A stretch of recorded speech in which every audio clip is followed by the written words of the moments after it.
ప్రభునందు ప్రియమైన వన స్నేహితులారా, మరి ఒకసారి మా YouTube channel Holi God prayer fellowship Vizag తరపున దేవుని వాక్యాన్ని మీతో పంచుకోవడానికి దేవుడు నాకు అనుగ్రహించిన ఈ భాగ్యాన్ని బట్టి మొదటిగా దేవాది దేవునికి ఎంతగానో కృతజ్ఞతాస్తుతులు చెల్లించి ఉన్నాను.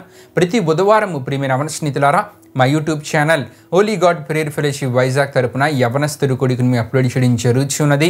ఈ యవనస్తుడి కొడిక వీక్షిస్తున్న మీ అందరికీ ఆశీర్వాదకరంగా ఉన్నదని మేము తలంచుచున్నాము.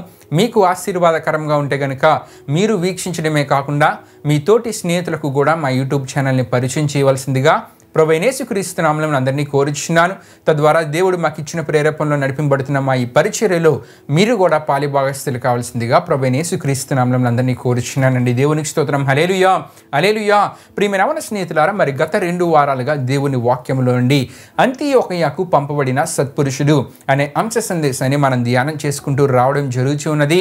అపోస్తుల కార్యములు 11వ అధ్యాయము 22 నుండి 25 వరకు రాయబడిన ఈ వాక్య వచనాల్ని మూల వాక్య వచన భాగముగా మనం తీసుకొని ఈ అంతియోకయకు పంపబడిన సత్పురుషుడు అని అంశ సందేశంలో అనేకమైన అద్భుతమైన విషయాల్ని, ఆత్మీయ విషయాన్ని మనం ధ్యానం చేసుకుంటూ రావడం జరుగుతున్నది. ప్రియమైన యవన స్నేహితులారా, ఈ అంశ సందేశంలో భాగంగా గత వారము మనం ఏ విషయాన్ని మనం ధ్యానం చేసుకున్నామంటే, ఈ అంతియోకయకు పంపబడిన ఈ సత్పురుషుడైన బర్నబా అంతియోకయ అనే ప్రాంతానికి వచ్చినప్పుడు దేవుని కృపను చూచి సంతోషించాడంట. దేవుని కృపను చూచి సంతోషించాడంటే దేవుని కృప యొక్క విలువ బర్నబాకు తెలుసండి. దేవుని కృప యొక్క ప్రాముఖ్యత బర్నబాకు తెలుసు గనుకనే అక్కడ దేవుని కృపను చూసిన బర్నబా విని వెంటనే సంతోషించాడు. ఈ వాక్య భాగం నుండి ప్రియమైన యవన స్నేహితులారా, ఈ దినాల్లో కొంతమంది యవన బిడ్డలు దేవుని కృపను మేము అనుభవిస్తూ ఉన్నాం, దేవుని కృపను మేము రుచి చూడగలుగుతున్నామని చెబుతున్న యవన బిడ్డల యొక్క జీవిత విధానాలు ఏ విధంగా ఉన్నాయి? దేవుని కృపకు మనల్ని దూరం చేసేదేంటి? దేవుని కృపకు మనం దగ్గరగా ఉండాలి కానీ దూరం చేసేలా మన జీవితంలో అడ్డుతున్నవి ఏమిటనే విషయాల్ని, అనేకమైన ఆత్మీయ విషయాలను గత వారం మనం ధ్యానం చేసుకున్నామండి. దేవునికి స్తోత్రం. హల్లెలూయా, హల్లెలూయా. బర్నబా దేవుని యొక్క కృపను చూసి సంతోషించాడంటే బర్నబా దేవునిలో నమ్మకంగా ఉన్నాడు. దేవుని కృప యొక్క ప్రాముఖ్యత బర్నబాకు తెలుసు. దేవుని కృప యొక్క విలువ బర్నబాకు తెలుసు గనుక దేవుని కృపను చూడగలిగాడు. ప్రియమైన దేవుని బిడ్డలారా, దేవుని కృప యొక్క విలువ ఎటువంటిదో అనేకమైన విషయాన్ని గత వారం మనం ధ్యానం చేసుకున్నాం. ఒకవేళ ఈ వర్తమానాన్ని వీక్షిస్తున్న ఎవరైనా గత వారపు వర్తమానాన్ని వీక్షించలేనట్లయితే మా ఛానల్లో ఈ అంశానికి సంబంధించిన ప్లేలిస్ట్ కూడా అవైలబుల్గా ఉంది. ప్రియమైన యవన స్నేహితులారా, వీక్షించవలసిందిగా ప్రభువైన యేసుక్రీస్తు నామములో అందరినీ కోరుచున్నాను. అయితే ప్రియమైన యవన స్నేహితులారా, ఈ వారము దానికి కొనసాగింపుగా మరికొన్ని ఆత్మీయ విషయాన్ని మనం ధ్యానం చేసుకునబోచున్నా. ఈ అంశ సందేశం ద్వారా ఎన్నో అద్భుతమైన విషయాన్ని మనం తెలుసుకుంటున్నాం. కాబట్టి మీరు వీక్షించడమే కాదు, మీ తోటి స్నేహితులకు కూడా మా ఛానల్ని పరిచయం చేయండి. మీ తోటి స్నేహితులకు కూడా ఈ వర్తమానాన్ని షేర్ చేయండి. తద్వారా వారు కూడా దేవునిలో బలపడగలరు. వారు కూడా దేవుని వాక్యాన్ని, దేవుని సరైన వాక్యాన్ని వారు గ్రహించి దేవుడు కోరే ఆత్మీయ జీవితాన్ని వారు కలిగి జీవించగలరు. దేవునికి స్తోత్రం. హల్లెలూయా, హల్లెలూయా. ఈ రోజు ఇదే అపోస్తుల కార్యములు 11వ అధ్యాయము 22 నుండి 25 వరకు రాయబడిన వాక్య వచనాలలో నుండి అపోస్తుల కార్యములు 11వ అధ్యాయము 23వ వచనం నుండి మరికొన్ని విషయాల్ని దినాన్ని మనం ధ్యానం చేసుకుందాం. అయితే అంతియోకయకు పంపబడిన ఈ బర్నబా దేవుని కృపను అక్కడ చూచి సంతోషించడమే కాకుండా ప్రియమైన యవన స్నేహితులారా, ఎవరైతే దేవుని కృపను అనుభవిస్తూ ఉన్నారో వారిని హెచ్చరించాడంటండి.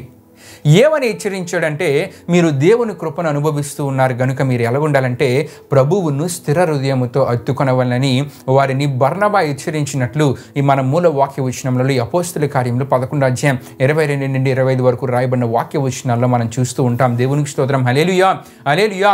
ప్రభువును స్థిర హృదయముతో అత్తుకొనవలనని బర్నబా వారిని హెచ్చరిస్తూ ఉన్నాడండి. నిజమే ప్రియమైన యవన స్నేహితులారా, బర్నబా సత్పురుషుడని పిలువబడ్డానికి గల కారణం ఏంటంటే, దేవుడు తనని ఈ అంతియోకయ అనే ప్రాంతంలో ఏ పని చేయడానికైతే నిర్ణయించాడో ఆ పనిని నమ్మకంగా బర్నబా చేస్తూ ఉన్నాడు.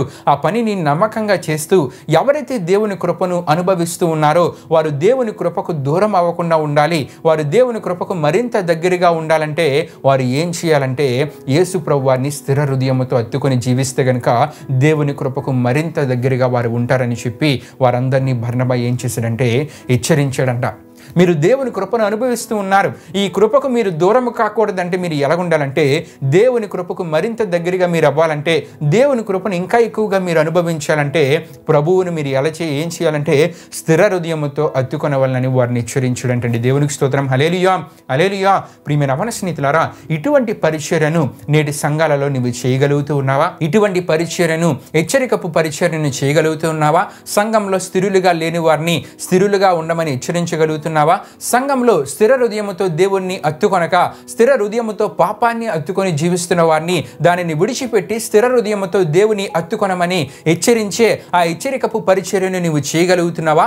లేకపోతే చిన్నప్పటి నుండి మేము కలిసే పెరిగాం, కలిసే తిన్నాం, కలిసే ఆడుకున్నాం, మేము చదువుకున్నప్పుడు కూడా కలిసే చదువుకునే వాళ్ళమండి, స్కూల్ అవ్వచ్చు, కాలేజ్ అవ్వచ్చు, ప్రతి దగ్గర మేమిద్దరం కలిసే ఉండేవాళ్ళం, నా రక్త సంబంధం అండి, లేకపోతే నేను ఆపదలో ఉన్నప్పుడు నన్ను ఆదుకున్న స్నేహితుడండి, లేకపోతే నా జీవితంలో ఒక అద్భుత సహాయాన్ని అందించిన వ్యక్తి అని చెప్పి అతన్ని నేను ఖండించలేనండి, అతనిని నేను హెచ్చరించలేనండి, ఆమెను నేను ఖండించలేనండి, ఆమెను నేను హెచ్చరించలేనండి అనే ఆలోచనకి, ఆ మొహమాటానికి, వారి మీద ఉన్న అభిమానంతో వారు తప్పు చేస్తున్నా సరే వారిని హెచ్చరించకుండా వారిని విడిచిపెడితే గనుక నీవు సత్పురుషుడు కాలేవు, నీవు సత్పురుషురాలవు కాలేవు అనే విషయాన్ని దేవుని వాక్యాన్ని బట్టి మీకు తెలియజేస్తూ ఉన్నాను. దేవునికి స్తోత్రం. హల్లెలూయా, హల్లెలూయా. ఎందుకు ఈ విషయాలను ఎంత వివరంగా తెలియజేస్తూ ఉన్నానంటే బర్నబా దేవుని కృపను చూసి సంతోషించడమే కాకుండా వారందరినీ హెచ్చరిస్తూ ఉన్నాడు. ప్రభువును స్థిర హృదయంతో మీరు అత్తుకొని ఉండాలి. మీరు ప్రభువుని స్థిర హృదయంతో అత్తుకొనక పాపపు జీవితాన్ని మరలా మీరు కలిగి జీవిస్తే గనుక దేవుని కృప మీ నుండి దూరం అయిపోతుంది, దేవుని కొరకు మీరు నమ్మకంగా జీవించలేరని చెప్పి వారందరినీ హెచ్చరించాడండి. ఈ హెచ్చరిక పరిచర్య నీవు చేయకపోతే నీవు సత్పురుషుడవు కాలేవు, నీవు సత్పురుషురాలవు కాలేవు. ఇటువంటి బిరుదును నీ జీవితంలో నీవు పొందుకోలేవు. బర్నబా వలె నీవు కూడా సత్పురుషుడవు లేకపోతే సత్పురుషురాలవనే సాక్ష్యాన్ని పొందుకోవాలనుకుంటే గనుక నీవు ఏం చేయగలగాలంటే హెచ్చరికపు పరిచర్యను చేయగలగాలి, ఖండించాలి. వారిలో ఉన్న పాపాన్ని ఖండించే ఆ జీవిత విధానాన్ని నీవు కలిగి జీవించాలి. ప్రియమైన స్నేహితులారా, గత కాలంలో ఒక క్రైస్తవ కుటుంబం గురించి నేను వినడం జరిగినదండి. ఆ క్రైస్తవ కుటుంబం ఏ విధంగా ఉండేదంటే సంఘంలో సేవకుడిని ఎంతగానో ప్రేమించేవారు వారు. అంతేకాకుండా సంఘంలో జరిగే కార్యక్రమాలను కూడా ఎంతగానో ప్రేమించి ఆ కార్యక్రమాలలో ఆసక్తిగా పాల్గొనేవారు. అంతేకాకుండా దశమ భాగ విషయంలో అవ్వచ్చు, స్వేచ్ఛార్పణల విషయంలో అవ్వచ్చు, సంఘంలో ఉన్న వారందరికంటే ఎక్కువగా ఇస్తూ దేవుని మహింపరిచేవారు. అయితే వారిలో ఉన్న ఒక చిన్న బలహీనత ఏంటంటే ఆ కుటుంబమే ప్రతి దాంట్లో ప్రథమ స్థానంలో ఉండాలి. సంఘ క్వైర్లు అవ్వచ్చు, సంఘ కార్యక్రమాల్లో అవ్వచ్చు, వారే ప్రథమ స్థానంలో ఉండాలనే ఒక బలహీనత ఆ కుటుంబంలో ఉంది. ప్రియమైన స్నేహితులారా, ఈ బలహీనత వారిని ఎటువంటి స్థితికి దిగజార్చిందంటే వారు అలా ఉంటూ ఉన్నప్పుడు సేవకుడు, ఆ సంఘ సేవకుడు ఒక దినాన్ని దేవుని ప్రేరేపణలో ఒక విషయాన్ని ప్రకటించారు. ఏమని ప్రకటించారంటే సంఘ క్వైర్లో నూతనంగా వస్తున్న యవనస్తులు కూడా దేవునిలో బలపడాలి గనుక వారిని క్వైర్లో చేర్చి వారికి కూడా అవకాశం ఇవ్వాలి, వారిని ప్రోత్సహించాలి గనుక నూతనంగా సంఘానికి వస్తున్న యవన బిడ్డలను క్వైర్లో చేర్చాలనే ఆలోచన నాకు కలిగింది. ఈ నిర్ణయాన్ని ఈ సమయంలో నేను తీసుకుంటూ ఉన్నాను కాబట్టి ప్రతి ఒక్కరు దీనికి ప్రోత్సాహకరంగా ఉండాలని చెప్పి సంఘంలో ఆ సేవకుడు ప్రకటించారండి. ఎప్పుడైతే సంఘంలో సేవకుడి విషయాన్ని ప్రకటించారో ఈ క్రైస్తవ కుటుంబము ఎవరైతే ముందు దేవుని కార్యక్రమాలలో ఆసక్తిగా పాల్గొనేవారో, దేవునికి ఇవ్వవలసిన దాంట్లో ఆసక్తిగా ఉంటూ దేవుని మహింపరిచేవారో వారిలో ఉన్న బలహీనతను బట్టి మా కుటుంబాలలో ఉన్న వారికి ప్రాముఖ్యత ఉండదు, మా కుటుంబాలలో ఉన్న యవన బిడ్డలకు క్వైర్లో ప్రాముఖ్యత ఉండదనే ఆలోచన వారిలో కలిగి వారు ఏం చేశారంటే సంఘానికి వెళ్ళడం మానివేశారు. సంఘానికి వెళ్ళడం మానివేయడమే కాకుండా సంఘ కుటుంబాల దగ్గరికి వెళ్ళి ఇంటింటికి వెళ్ళి సేవకుడి మీద లేనిపోని మాటలు వారు చెప్తూ ఉండేవారు. ఈ విధంగా చెప్తూ ఉన్నప్పుడు సంఘ బిడ్డలు కూడా ఏం చేశారంటే వారితో చేతులు కలపకుండా వారిని హెచ్చరించేవారండి. దేవునికి స్తోత్రం. హల్లెలూయా, హల్లెలూయా. వారు లేనిపోని మాటలు సేవకుడి మీద చెప్తూ ఉన్నప్పుడు వారితో వీరు కలిసిపోకుండా వారిని హెచ్చరించేవారు. మీరు ఈ విధంగా చెప్పకూడదని చెప్పి వారిని హెచ్చరించేవారు. ఎవరైతే వారిని హెచ్చరిస్తూ ఉంటారో వారికి కూడా వ్యతిరేకంగా వీరు పనిచేసేవారంటే వారిలో ఉన్న బలహీనత ప్రియమైన స్నేహితులారా వారిని ఎటువంటి స్థితికి దిగజార్చిందో చూడండి. హెచ్చరించిన వారికి వ్యతిరేకంగా పనిచేసేవారు.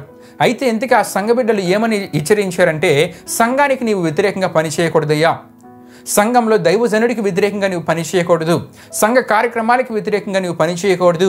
సంఘంలో ఉన్న సేవకుడు ఒక నిర్ణయాన్ని తీసుకున్నారంటే అది దేవుని ప్రేరేపణలోనే నిర్ణయం ఉంటుంది కాబట్టి ఆ నిర్ణయానికి మనము ప్రోత్సాహకరంగా ఉండాలయ్యా.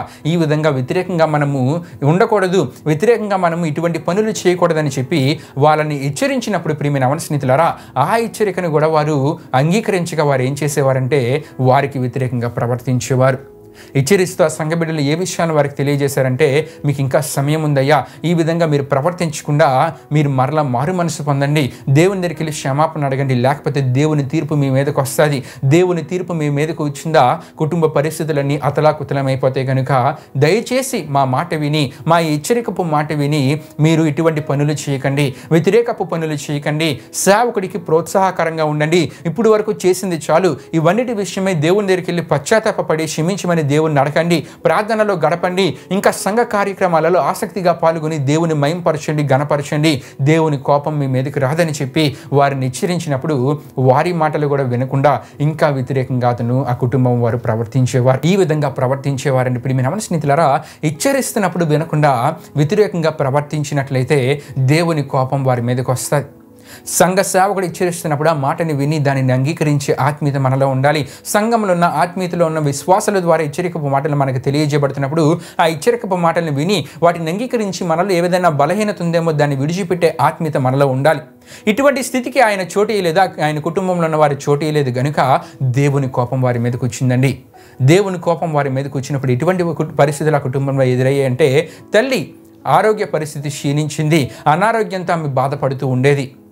అతని పరిస్థితి ఆలోచిస్తే గనక వయసుకు వచ్చిన పిల్లల వివాహాలు జరగక మానసిక చింత అతనిలో ఉండేది, మానసిక ఆందోళన అతనిలో ఉండేది. పిల్లలకు వివాహ సంబంధాల గురించి వచ్చేవారు ఏం చేసేవారంటే ఏదో ఒక లోపాన్ని చూపిస్తూ వివాహాలు చేసుకోవడానికి ముందుకు వచ్చేవారు కాదు. ఈ విధంగా అతనిలో మానసిక చింత అనేది ప్రారంభమయ్యి మనశ్శాంతి లేని పరిస్థితి అతనిలో ప్రారంభమైంది. పిల్లల పరిస్థితి ఆలోచిస్తే గనక వివాహ సమయం వచ్చింది, వివాహ వయసు వచ్చింది, కానీ ఇటువంటి సంబంధం వచ్చినా సరే ఏదో లోపం చూపిస్తూ ఉన్నారనే ఒక బాధ పిల్లలలో కలిగి ఆ కుటుంబ పరిస్థితి ఏమైపోయిందంటే నెమ్మదిగా ముందుకు వెళ్ళవలసిన కుటుంబ జీవిత విధానం, ఆ కుటుంబంలో ఉన్న వారి ప్రతి ఒక్కరి పరిస్థితులు ఆ నెమ్మది లేక మనశ్శాంతి లేని పరిస్థితి ఆ కుటుంబంలో ఎదురైందండి. ప్రియమైన యవన స్నేహితులారా, దేవుడు నిన్ను హెచ్చరించిన, సంఘంలో ఉన్న దైవజనుడు నిన్ను హెచ్చరించిన, అంతేకాకుండా సంఘంలో ఉన్న ఆత్మీయ విశ్వాసులు నిన్ను హెచ్చరించిన అది నీ మేలు కొరకనే విషయాన్ని నువ్వు గ్రహించగలగాలి. కానీ ఆ హెచ్చరికపు మాటలు నీకు నష్టాన్ని చేకూర్చవండి. ఎందుకంటే ప్రియమైన యవన స్నేహితులారా, దైవజనుడు నిన్ను హెచ్చరించాడంటే, మొట్టమొదటిగా దైవజనుడు నిన్ను హెచ్చరించాడంటే అది దైవజనుని మాటలు కాదు, కానీ దేవుని ఆత్మ ప్రేరేపణలో దేవుడే దైవజనుడి ద్వారా నీతో మాట్లాడుతున్నాడనే విషయాన్ని నువ్వు గ్రహించగలగాలి. అంతేకాకుండా దైవజనుడు నిన్ను హెచ్చరిస్తూ ఉన్నాడంటే నీవింకా ఆత్మీయతలో బలపడాలని, నీవింకా ఆత్మీయతలో ఎదగాలని, నీవింకా ఆత్మీయతలో స్థిరపడి నీవు బహుబలంగా దేవుని కొరకు నమ్మకంగా జీవించాలని, నీవు నమ్మకంగా జీవిస్తూ ఇతరులకు మాదిరికరంగా నీ జీవితం ఉండాలని చెప్పి దైవజనుడు నిన్ను హెచ్చరిస్తాడు. దేవుని ఆత్మ ప్రేరేపణ ద్వారా దేవుడే దైవజనుడి ద్వారా మనతో మాట్లాడుతూ ఉంటారు. అయితే ఈ విధంగా దేవుడు తన సేవకుడి ద్వారా మనల్ని హెచ్చరిస్తున్నప్పుడు మనము ఆ మాటలు విని మనలో ఏదైనా ఆత్మీయ బలహీనత ఉంటే గనక దాన్ని సరి చేసుకునే ఆత్మీయతలోకి రాగలగాలి. అంతేగాని సేవకుడికి వ్యతిరేకంగా మనము ప్రవర్తించకూడదు. దైవజనుడి హెచ్చరికపు మాటలు తెలియజేస్తున్నప్పుడు ఆ దైవజనుడి చెప్తున్న మాటలు విని మనలో ఏమైనా ఆత్మీయ బలహీనత ఉంటే గనక దాన్ని సరి చేసుకునే ఆత్మీయతలోనికి మనం రాగలగాలి. అంతేకాకుండా దైవజనుడు హెచ్చరించారని చెప్పి సంఘాలు మానేయడం కాదండి. ఆ దైవజనుడు హెచ్చరించినప్పుడు మనలో ఏదైనా ఆత్మీయ బలహీనత ఉంటే దాన్ని సరిచేసుకొని దైవజనుడికి మనం ఎలా ఉండాలంటే ప్రోత్సాహకరంగా ఉండాలి. ప్రియమైన స్నేహితులారా, హెచ్చరిస్తూ ఉన్నారంటే మనం ఇంకా ఆత్మీయతలో బలపడాలని, హెచ్చరిస్తూ ఉన్నారంటే మనలో ఏదో బలహీనత ఉంది, ఆ బలహీనతను దేవుడే దైవజనుడి ద్వారా మనకు చూపిస్తూ ఉన్నారు కనుక మనం ఏం చేయగలగాలంటే ఆ హెచ్చరికపు మాటను అంగీకరించి ఆ బలహీనతను విడిచిపెట్టి దేవుని కొరకు నమ్మకంగా జీవించగలగాలి. సేవకుడు తీసుకునే ప్రతి నిర్ణయానికి ప్రోత్సాహకరంగా ఉండాలి. సంఘ కార్యక్రమాలలో ఆసక్తిగా పాల్గొనాలి. ఇటువంటి జీవిత విధానాన్ని ఎప్పుడైతే మనం కలిగి జీవిస్తామో ప్రియమైన స్నేహితులారా, దేవుని వాక్యంలో ఉన్నట్లు యోహాను రాసిన 3వ పత్రిక 2వ అధ్యాయంలో మనం చూస్తుంటాం, అన్ని విషయములలో సౌఖ్యముగా ఉండగలవనే ఈ ఆశీర్వాదాన్ని మన జీవితంలో మనం పొందుకుంటాం. అంతేకాకుండా దినవృత్తాంతాల 2వ గ్రంథము 26వ అధ్యాయం 5వ వచనంలో ఉన్నట్లు దేవునిచ్చే మనం ఏమవుతాం అంటే వర్ధిల్ల చేయబడతామండి. దేవునికి స్తోత్రం. హల్లెలూయా, హల్లెలూయా. గనుక ప్రియమైన స్నేహితులారా, హెచ్చరికపు పరిచర్య మనము చేయగలగాలి.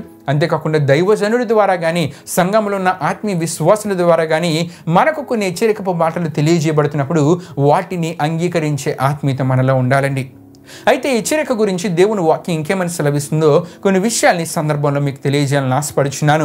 దేవుని వాక్యంలో మనం చూస్తూ ఉన్నప్పుడు యెహెజ్కేలు గ్రంథము 33వ అధ్యాయం 3వ వచనంలో ఏమని రాయబడి ఉంటుందంటే, అతడు దేశము మీదకి ఖడ్గము వచ్చుట చూచి బాకా ఊది జనులను హెచ్చరిక చేసిన సమయమున ఎవడైనను బాకానాదము వినియును జాగ్రత్త పడనందున ఖడ్గము వచ్చి వాని ప్రాణము తీసిన ఎడల తన ప్రాణమునకు తానే ఉత్తరవాది అని అక్కడ మనం చూస్తూ ఉంటామండి. ఒకవేళ ఎవరైతే జాగ్రత్త పడతారో వారు తన ప్రాణాన్ని రక్షించుకున్నట్లని యెహెజ్కేలు గ్రంథము 33:4 మనం చూస్తూ ఉంటాం. దేవునికి స్తోత్రం. హల్లెలూయా, హల్లెలూయా. దయతో ప్రియమైన యవన స్నేహితులారా, మీకు సమయం ఉంటే గనుక యెహెజ్కేలు గ్రంథం 33:1-9 వరకు రాయబడిన వాక్య వచనాలు చదివితే గనుక ఈ విషయాలు మరికొంత లోతుగా మీకు అర్థమవుతాయండి. దేవునికి స్తోత్రం. హల్లెలూయా, హల్లెలూయా. అయితే ప్రియమైన యవన స్నేహితులారా, హెచ్చరిక చేయబడిన సమయము నుండే మనల్ని మనం జాగ్రత్త పరుచుకోవాలని దేవుని వాక్యం మనకి సెలవిస్తుందండి. ఆ సమయం నుండే మనలో ఏదైనా ఆత్మీయ బలహీనత ఉందేమో మనల్ని మనం సరి చేసుకుని దేవుని కొరకు మనం నమ్మకంగా జీవించగలగాలి. ఇంకా ప్రియమైన యవన స్నేహితులారా, యెహెజ్కేలు గ్రంథము 3:21 మనం చదువుకుంటే గనుక, అయితే పాపము చేయవలదని నీతి గలవానిని నీవు హెచ్చరిక చేయగా అతడు హెచ్చరింపబడి పాపము చేయక మానిని ఎడల అతడు అవశ్యముగా బ్రతుకును, నీ మట్టుకు నీవును అనగా ఆత్మను తప్పించుకుందు అని అక్కడ మనం చూస్తూ ఉంటాం. అంటే ప్రియమైన యవన స్నేహితులారా, హెచ్చరికకు లోబడిన వాడు బ్రతుకుతాడు. హెచ్చరిక చేసిన సేవకుడు అవ్వచ్చు, ప్రవక్త అవ్వచ్చు, తన ఆత్మను తను రక్షించుకోగలడండి. ఎందుకంటే ప్రియమైన యవన స్నేహితులారా, దేవుడు చెప్పింది చేశాడు గనుక, దేవుడు హెచ్చరించమన్నప్పుడు ఆ మాటల ప్రకారము హెచ్చరించాడు గనుక, దేవుడు చెప్పినది చేశాడు గనుక తన ఆత్మను తాను, అంటే ప్రవక్త అవ్వచ్చు, సేవకుడు అవ్వచ్చు, రక్షించుకోగలడండి. ఇంకా విషయాలు మీరు తెలుసుకోవాలనుకుంటే కనుక యెహెజ్కేలు గ్రంథం 3:16-21 వరకు రాయబడిన వాక్య వచనాలు చదివితే గనుక మరింత లోతుగా కొన్ని విషయాలు మీకు తెలియజేయబడతాయి. అంతేకాకుండా ప్రియమైన యవన స్నేహితులారా, ఇక్కడ ఒక విషయాన్ని మీకు తెలియజేయాలని ఆశపడుచున్నాను. ఏంటంటే, దేవుని సేవకుడు దేవుని ఆత్మ ప్రేరేపణలో దేవుడు సేవకుడిని హెచ్చరించి బోధించమంటే ఆ సేవకుడు ఏం చేయగలగాలంటే హెచ్చరించి బోధించాలి. అప్పుడే తన ఆత్మ రక్షించబడుతుంది. అంతేగాని దేవుని ఆత్మ ప్రేరేపిస్తున్నప్పుడు కూడా హెచ్చరించకపోతే ఒక దినాన్ని దేవునికి లెక్క అప్పజెప్పవలసి వస్తుందనే విషయాన్ని దేవుని సేవ చేస్తున్న సేవకులు తప్పక గ్రహించాలండి. ఇంకా మనం చూస్తున్నప్పుడు ఈ హెచ్చరిక గురించే దేవుని వాక్యంలో మనం చూస్తున్నప్పుడు ఇంకే విషయాలు మనకి కనబడుతూ ఉంటాయంటే, యెహెజ్కేలు గ్రంథం 33:9 మనం చూస్తున్నప్పుడు, అయితే ఆ దుర్మార్గుడు తన దుర్మార్గతను విడువవలనని నీవు అతనిని హెచ్చరిక చేయగా అతడు తన దుర్మార్గతను విడువని ఎడల అతడు తన దోషమును బట్టి మరణము నుండును గాని నీవు నీ ప్రాణము దక్కించుకుందామని అక్కడ మనం చూస్తూ ఉంటాం. దేవునికి స్తోత్రం. హల్లెలూయా, హల్లెలూయా. అంటే ప్రియమైన యవన స్నేహితులారా, దేవుడు హెచ్చరించమని చెప్పినప్పుడు, సేవకుడు హెచ్చరించినప్పుడు విని మారు మనసు పొందితే విన్నవాడు బ్రతుకుతాడు. సేవకుడు హెచ్చరించినప్పుడు వినకుండా అలాగే ఉండిపోతే గనుక దేవుని కోపం వాని మీదకి వస్తుంది. అయితే సేవకుడు దేవుడు చెప్పింది చేశాడు గనుక సేవకునికి అక్కడ ఏ ముప్పు ఉండదు. ఒక దినాన్ని లెక్క అప్పచెప్పవలసిన అవసరం కూడా ఉండదు. ప్రియమైన యవన స్నేహితులారా, గనుక దేవుని సేవకులైన వారు ఏం చేయాలంటే, దేవుడు హెచ్చరించమని ప్రేరేపించినప్పుడు విని వెంటనే ఆలోచించకుండా హెచ్చరికపు బోధన చేయగలిగే ఆత్మీయ స్థితిలోనికి సేవకుడు అనేవాడు రావాలి. ఇంకా ఈ విషయాలు మీరు తెలుసుకోవాలనుకుంటే గనుక దేవుని వాక్యంలో మనం చూస్తున్నప్పుడు యెహెజ్కేలు గ్రంథం 3:20 యెహెజ్కేలు గ్రంథం 33:7 3:17 ఇర్మియా గ్రంథం 4:5 యోవేలు గ్రంథం 2:1 కీర్తనల గ్రంథం 19 కీర్తన 11 చదివితే గనుక మరి అనేకమైన ఆత్మీయ సంగతులు ఈ విషయానికి సంబంధించినవి మీకు తెలియజేయబడతాయండి. ఇంకా దేవుని వాక్యంలో మనం చూస్తున్నప్పుడు కొరింథీయులకు రాసిన 2వ పత్రిక 8:16-17 మనం చదువుకుంటే గనుక, తీతు అపోస్తలుడైన పౌలు గారు తనకు తెలియజేసిన హెచ్చరికను అంగీకరించినట్లు అక్కడ మనం చూస్తూ ఉంటాం. హెబ్రీయులకు రాసిన పత్రిక 13:22 మనం చూస్తున్నప్పుడు హెచ్చరిక మాటను సహించుడని అక్కడ మనం చూస్తూ ఉంటాం. ఇంకా మీరు తెలుసుకోవాలనుకుంటే కనుక హెబ్రీయులకు రాసిన పత్రిక 12:5-6 వరకు చదివితే కనుక ఈ విషయాలు మరికొంత లోతుగా మీకు తెలియజేయబడతాయండి. కొరింథీయులకు రాసిన మొదటి పత్రిక 14:3 మనం చదువుకుంటే కనుక హెచ్చరిక అనున్నది సంఘ క్షేమాభివృద్ధిని కలుగుజేయనదని అక్కడ మనం చూస్తూ ఉంటాం. ప్రియమైన యవన స్నేహితులారా, ఈ హెచ్చరిక ప్రియమైన యవన స్నేహితులారా ప్రవచనముల ద్వారా కూడా దేవుడు తన ఆత్మ ద్వారా తెలియజేయనదనే విషయాన్ని తప్పక మనం తెలుసుకోవాలి. అదేవిధంగా ప్రవచన పరిచర్యలో హెచ్చరిక అనేది ఒక భాగమైనదనే విషయాన్ని కూడా మనం తెలుసుకోవాలండి. దేవునికి స్తోత్రం. హల్లెలూయా, హల్లెలూయా. ఈ విషయాలన్నీ క్లియర్గా ఇంకా మీరు తెలుసుకోవాలనుకుంటే కనుక అపోస్తలుల కార్యములు 20:2 కొరింథీయులకు రాసిన 2వ పత్రిక 12:18 ఫిలిప్పీలకు రాసిన పత్రిక 2:1 తిమోతికి రాసిన మొదటి పత్రిక 1:3-4 దెస్సలోనీయులకు రాసిన మొదటి పత్రిక 2:11-12 వరకు రాయబడిన వాక్య వచనాలు, ఎఫెసీయులకు రాసిన పత్రిక 5:19 తీతుకు రాసిన పత్రిక 2:15 హెబ్రీయులకు రాసిన పత్రిక 10:24 పేతురు రాసిన మొదటి పత్రిక 5:12 తిమోతికి రాసిన మొదటి పత్రిక 2:2 పేతురు రాసిన మొదటి పత్రిక 5:1 దెస్సలోనికైలకు రాసిన మొదటి పత్రిక 4:2-12 దెస్సలోనికైలకు రాసిన 2వ పత్రిక 3:12 కొరింథీయులకు రాసిన రెండో పత్రిక 9వ అధ్యాయం 5వ వచనంలో, రోమీలికి రాసిన పత్రిక 12వ అధ్యాయం 8వ వచనంలో, తిమోతికి రాసిన మొదటి పత్రిక 6వ అధ్యాయం 2వ వచనంలో, అపోస్తలుల కార్యములు 2వ అధ్యాయం 40వ వచనంలో, ఇబ్రీయులకు రాసిన పత్రిక 11వ అధ్యాయం 7వ వచనంలో, ఇబ్రీయులకు రాసిన పత్రిక 8వ అధ్యాయం 5వ వచనంలో, మార్కు సువార్త 8వ అధ్యాయం 15వ వచనంలో, తీతుకు రాసిన పత్రిక 2వ అధ్యాయం 6-10 వచనాలు చదివితే కనుక ఇంకొంత లోతుగా ఈ విషయాలని మీకు తెలియజేయబడతండి. ప్రియమైన యవన స్నేహితులారా, ఈ రిఫరెన్స్లన్నీ ఎంతో విలువైనవి. దయచేసి ఈ రిఫరెన్స్లని చదువుట ద్వారా హెచ్చరికకు సంబంధించిన మరి ఎన్నో అద్భుతమైన ఆత్మీయ విషయాలు మీరు తెలుసుకోగలరని చెప్పి ప్రభు సేవకునిగా మీ అందరికీ నేను తెలియజేస్తూ ఉన్నాను. ఈ రిఫరెన్స్లన్నీ చదవలసిందిగా ప్రభు సేవకునిగా నేను మిమ్మల్ని కోరుచు ఉన్నానండి. అంతేకాకుండా ప్రియమైన యవన స్నేహితులారా, హెచ్చరిక పరిచర్య అనేది ఏంటంటే దేవుని ఆత్మ పరిచర్య అండి. అంతేకాకుండా హెచ్చరిక పరిచర్య అనేది సంఘ క్షేమాభివృద్ధిని కలుగు చేసే పరిచర్య. హెచ్చరిక పరిచర్య అనేది దేవుని పరిచర్యలో ఒక భాగమైన పరిచర్య అండి. హెచ్చరిక పరిచర్య అనేది విశ్వాస యొక్క ఆత్మీయ జీవితానికి మేలుని కలుగు చేసేది, క్షేమాన్ని కలుగు చేసేది, ఆరోగ్యాన్ని కలుగు చేసేది, జాగ్రత్తను, అంతేకాకుండా వివేకంగా ప్రవర్తించడాన్ని, జ్ఞానయుక్తంగా ప్రవర్తించడాన్ని నేర్పించేదే హెచ్చరిక పరిచర్య అన్నది. దేవునికి స్తోత్రం. హల్లెలూయా, హల్లెలూయా. ప్రియమైన యవన స్నేహితులారా, ఇటువంటి పరిచర్య చేయడానికి యెరూషలేము సంఘపు వారు బర్నబాని అంతియోక్య అనే ప్రాంతానికి పంపించినప్పుడు, బర్నబా అంతియోక్య అనే ప్రాంతానికి వచ్చి దేవుని కృపను చూసి సంతోషించడమే కాకుండా వారిని ప్రభువుని స్థిర హృదయంతో అత్తుకొనవాలని హెచ్చరించాడు. ప్రియమైన యవన స్నేహితులారా, అంటే దేవుని పరిచర్యను నమ్మకంగా అక్కడ చేశాడు, హెచ్చరిస్తూ దేవుని పరిచర్యను అక్కడ చేశాడు. గనుకనే బర్నబా చెప్తున్న మాటలు విన్న అక్కడ ఉన్న వాళ్ళు కూడా బర్నబా ద్వారా హెచ్చరింపబడి యేసు ప్రభువుని స్థిర హృదయంతో అత్తుకున్నట్టు ద్వారా దేవుని కృపను మరి ఎక్కువగా అనుభవించగలిగారండి. దేవునికి స్తోత్రం. హల్లెలూయా, హల్లెలూయా. ప్రియమైన యవన స్నేహితులారా, ఈ వారం ఈ అంశ సందేశాన్ని నేను ముగిస్తూ ఉన్నాను. మీ సంఘాలలో కూడా ఇటువంటి హెచ్చరికపు పరిచర్యను దేవుడు తన ప్రేరేపణలో, తన ఆత్మ ప్రేరేపణలో దైవజనుడి ద్వారా మీకు తెలియజేస్తున్నప్పుడు ఆ దైవజనుడు తెలియజేస్తున్న మాటలకు లోబడే ఆత్మీయత మీరు కలిగి ఉండాలని ప్రభు సేవకునిగా నేను కోరుచు ఉన్నాను.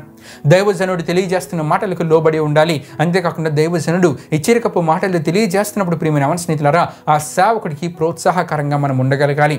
ఆ సేవకుడు తలపెట్టే ప్రతి కార్యక్రమంలో ఆసక్తిగా మనం పాల్గొనగలగాలి. అంతేకాకుండా ఆ మాటలు మనం వింటున్నప్పుడు మనలో ఏదైనా ఆత్మీయ బలహీనత ఉంటే కనుక మనల్ని మనం సరి చేసుకొని దేవుని కొరకు నమ్మకంగా జీవించగలగాలండి. దేవునికి స్తోత్రం. హల్లెలూయా, హల్లెలూయా. అంతేకాకుండా సేవకుడి ద్వారానే కాదు, దేవుడు కొన్ని సందర్భాల్లో వాక్యాన్ని చదువుతున్నప్పుడు కూడా కొన్ని హెచ్చరికపు విషయాలు మనకు తెలియజేస్తూ ఉంటారు. ఆ హెచ్చరికపు విషయాలను కూడా తెలుసుకొని వాటి ప్రకారం జీవించగలిగేలా వాటిని అంగీకరించే ఆత్మీయత మనలో ఉండాలండి. విశ్వాసుల ద్వారా కూడా దేవుడు కొన్ని విషయాలు మనకి హెచ్చరిస్తూ ఉంటారు. ఆ విషయాలను కూడా అంగీకరించే ఆత్మీయత మనలో ఉండాలి. ఎప్పుడైతే హెచ్చరికపు పరిచర్యను మనం ప్రోత్సహించగలుగుతామో, అంతేకాకుండా మనము ఇతరులు మనకి తెలియజేస్తున్నప్పుడు దానిని అంగీకరించి లోబడగలుగుతామో, మనము కూడా ఇతరులను ఎవరైనా పాపంలో ఉంటే గనక వారిని ఖండిస్తూ వారిని హెచ్చరించగలుగుతామో, అప్పుడే బర్నబా వలె సత్పురుషులనే బిరుదును పొందుకోగలం, సత్పురుషురాలనే బిరుదుని మనం పొందుకోగలమండి. దేవునికి స్తోత్రం. హల్లెలూయా, హల్లెలూయా. వచ్చే వారం దీనికి కొనసాగింపుగా మరికొన్ని ఆత్మీయ విషయాలు మనం ధ్యానం చేసుకుని ఈ అంశ సందేశంలో మనం ముందుకు వెళ్దామండి. దేవుడి పరిశుద్ధ వాక్యాన్ని మన వెనుకల్లో దీవించునుగాక. ఆమేన్. ప్రియమైన యవన స్నేహితులారా, ఈ యవనస్తుడి కొడుకుని ముగింపు ప్రాంతం మనం ముగించుకుందామండి. అందరూ కళ్ళు మూసుకొని తలలో ఉంచుకొని ప్రార్థనలో నాతో పాటు ఏకీభవించవలసిందిగా ప్రభువైన యేసుక్రీస్తు నామమున అందరినీ కోరుచున్నాను. ప్రార్థన చేసుకుందాం. మహిమా స్వరూపైన మా ప్రభువా, జీవాధిపతి యేసయ్యా, నీ ఘనమైన నామానికే మహిమ ఘనత ప్రభావం చెల్లించున్నాం దేవా. ఇప్పుడు వరకు జరిగిన యవనస్తుడి కొడుకులో మాతో పాటు తొడుగుని నడిపించిన దేవా, మీకే వేలాది వందనములు కృతజ్ఞతాస్తుతులు చెల్లించిన వేసా. మరి హెచ్చరికపు మాటలు, హెచ్చరికపు పరిచర్య గురించి ఎన్నో అద్భుతమైన విషయాలను ధ్యానం చేసుకోవడానికి కృపను కాపుదలను అనుగ్రహించిన దేవా. ఈ మాటలు విన్న ప్రతి ఒక్కరు ఈ వాక్యాన్ని సరైన విధానంలో అర్థం చేసుకొని వారికి వారి సంఘాలలో ఉన్న దైవజనుడి ద్వారా హెచ్చరికపు మాటలు తెలియజేయబడుతున్నప్పుడు వాటికి లోబడే ఆత్మీయత వారికి కలిగి ఉండగలిగేలా, వారు కూడా వారి స్నేహితులు అవ్వచ్చు, వారి సంఘంలో ఉన్న వారు అవ్వచ్చు, వారిలో ఏదైనా పాపం ఉంటే కనుక దాన్ని ఖండించగలిగేలా, దాన్ని హెచ్చరించే ఆత్మీయతలోనికి విన్న ప్రతి ఒక్కరు రాగలిగేలా మీరు కార్యాన్ని జరిగించండి. తద్వారా బర్నబా ఏ విధంగానైతే సత్పురుషుడనే బిరుదును పొందుకోగలిగాడో, వీరి జీవితాలలో కూడా ఇటువంటి గొప్ప బిరుదును వారి జీవితాలలో వారు పొందుకోగలిగేలా మీరు కార్యాన్ని జరిగించండి. దేవా, మీకే మొరపెడుతున్నాను దేవా. ఈ యవనస్తుడి గుడిక ప్రారంభం నుండి ముగింపు వరకు తోడైనందుకు మీకే వేలాది వందనములు కృతజ్ఞతాస్తుతులు చెల్లిస్తూ ఈ యవనస్తుడి గుడికి వీక్షించిన ప్రతి యవన సహోదరుని, యవన సహోదరిని మీరు దీవించి ఆశీర్వదించమని మీకే వేలాది వందనములు కృతజ్ఞతాస్తుతులు చెల్లిస్తూ యేసు పరిశుద్ధ నామంలో అడిగి వేడుకొనిచున్నాం తండ్రి. ఆమేన్. యేసు రక్తమే జయం, ప్రవేశ రక్తమే జయం, ప్రవేశ రక్తం సంపూర్ణమైన విజయం, అపవాది క్రియలకు అనంత నాశనం కలుగునుగాక. ఆమేన్. ప్రభు మిమ్మును మీ కుటుంబంలో దీవించునుగాక. ఆమేన్.